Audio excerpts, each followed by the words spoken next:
Let's resume our study from 1 Corinthians chapter 1. We will resume in verse 26. Brothers and sisters, think of what you were when you were called. Not many of you were wise by human standards. Not many were influential. Not many were of noble birth. But God chose the foolish things of the world to shame the wise. God chose the weak things of the world to shame the strong.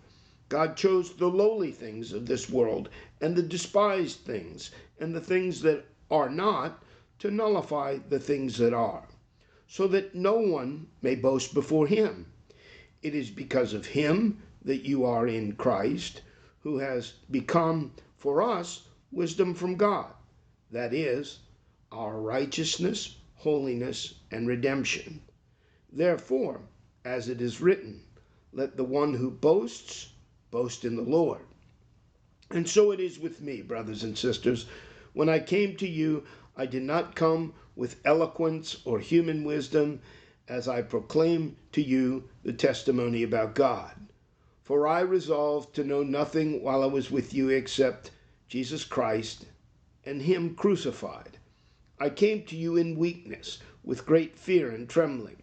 My message and my preaching were not with wise and persuasive words, but with a demonstration of the Spirit's power, so that your faith might not rest on human wisdom, but on God's power. As we continue our study in Corinthians, we see that Paul is directing us towards an understanding that we are not necessarily by birth of any great importance, but we are important enough to God that he has given us Christ to make us wise, and he has become our righteousness, our holiness, and our redemption, as we were unable to do that for ourselves. And that he's done it not only for you, but for your neighbor, your family, and anyone else who would come to know him as God and as Lord. So together we are equals in Christ. No one is above, no one is below. And in fact, Paul says that even when he came as a humble man.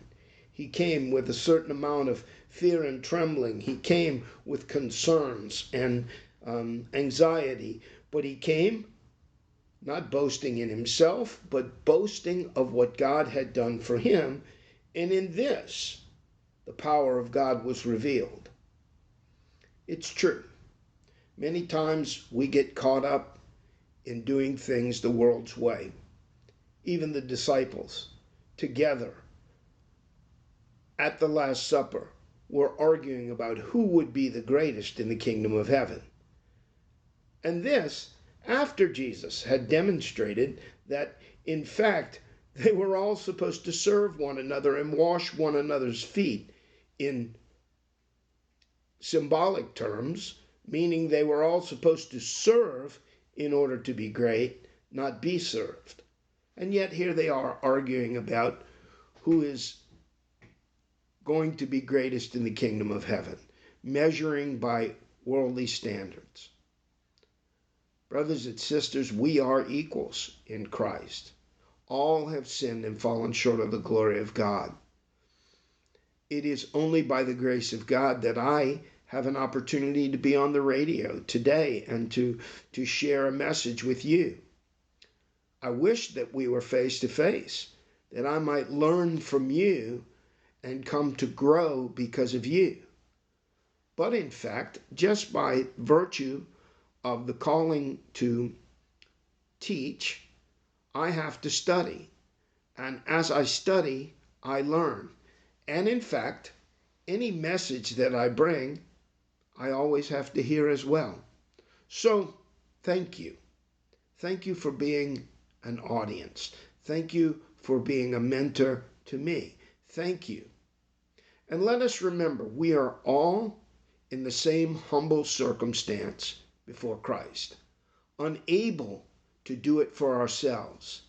relying completely on Him as we serve one another. Have a great Sunday.